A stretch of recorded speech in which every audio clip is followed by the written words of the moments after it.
রাজধানীর বকবাজারের আদ্দিন হাসপাতালে বেকারির সন্ধান পাওয়া গেছে জানিয়ে রীতিমতো হতবাক স্বয়ং স্বাস্থ্যমন্ত্রী। মন্ত্রী বলছেন, নিরাপত্তা ব্যবস্থা না থাকা বেকারিটির থেকে ক্ষতিকারক গ্যাস নির্গত হয়ে 6 নবজাতকের মৃত্যু হয়েছে কিনা তা খতিয়ে দেখা হবে। এদিকে সংবাদ সংগ্রহ করতে গেলে ব্যাপক বাধার মুখে পড়তে হয় গণমাধ্যম কর্মীদের। এক পর্যায়ে গণমাধ্যম কর্মীদের হামলা চালায় হাসপাতাল কর্তৃপক্ষ। বাহিরে তালা, ভেতরে অত্যন্ত গোপনীয়তার সাথে হাসপাতাল পরিদর্শনে স্বাস্থ্যমন্ত্রী। রাজধানীর আদ্দিন হাসপাতালে বেকারির খবরে পরিদর্শনে আসেন স্বাস্থ্যমন্ত্রী। ছুটে আসেন গণমাধ্যম কর্মীরাও, তবে ভেতরে ঢুকতে দেয়া হয়নি তাদের। পরিদর্শন শেষে মন্ত্রী জানান, বেকারির পুরোটাই চলছিল অনিয়মের মধ্য দিয়ে এবং ভেতরে ছিল ময়লা পরিবেশও। আগামী ৩ জুন চূড়ান্ত প্রতিবেদন জমা দেবে কমিটি বলেও জানান মন্ত্রী। ওনারা আবেদন করেছেন, আমাদেরকে সমস্ত কিছু দেখিয়েছেন ওনাদের ফাইন্ডিংস।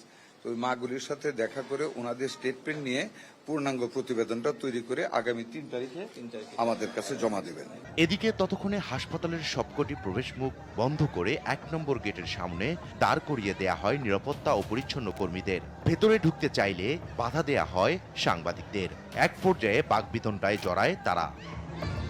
মুঠোফোনে যোগাযোগ করা হলেও বেকারিতে সাংবাদিকদের নিয়ে যেতে অসম্মতি জানান হাসপাতাল কর্তৃপক্ষ। আমার কথা একটু শুনেন। মন্ত্রী মহোদয়, ডিজি মহোদয়, ওনারা এসে আমাদের পুরো হসপিটাল কলেজ সবকিছু দেখে ওনারা বন্ধ করে রেখে গেছে। এখানে বন্ধ করে রেখে গেছে। আমরাও এখন যেতে পারবো না। যেভাবে আমাদের পোস্ট অপারেটিভ বন্ধ করে দিয়েছে, ও একইভাবে আমিও তো পারবো না যেতে, ভাইয়া। এক পর্যায়ে হাসপাতালে প্রবেশ করেন পুলিশ ও র্যাব সদস্যরা। গণমাধ্যম কর্মীদের উপর মারমুখী আচরণ শুরু করেন নিরাপত্তা কর্মীরা। পরে দৃশ্যপটে হাজির হন হাসপাতালটির সিনিয়র ম্যানেজার। অপেশাদার আচরণের পাশাপাশি কোনো প্রশ্নের উত্তর দিতে পারেননি তিনি। পরে গণমাধ্যম কর্মীদের ধাওয়া করেন পরিচ্ছন্নতা কর্মীরা।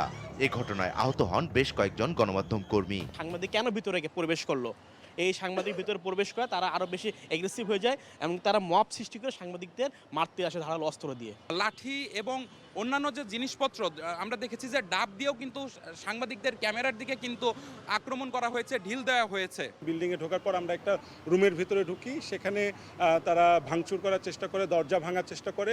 পরবর্তীতে দরজা না ভাঙতে পেরে তারা অনেকক্ষণ সেখানে অবস্থান করে। ২৭ মে হাসপাতালটিতে ৬ নবজাতক মৃত্যুর পর থেকেই নানা আলোচনা সমালোচনার সৃষ্টি হয়। ইকবাল অনিক, দেশ টিভি, ঢাকা।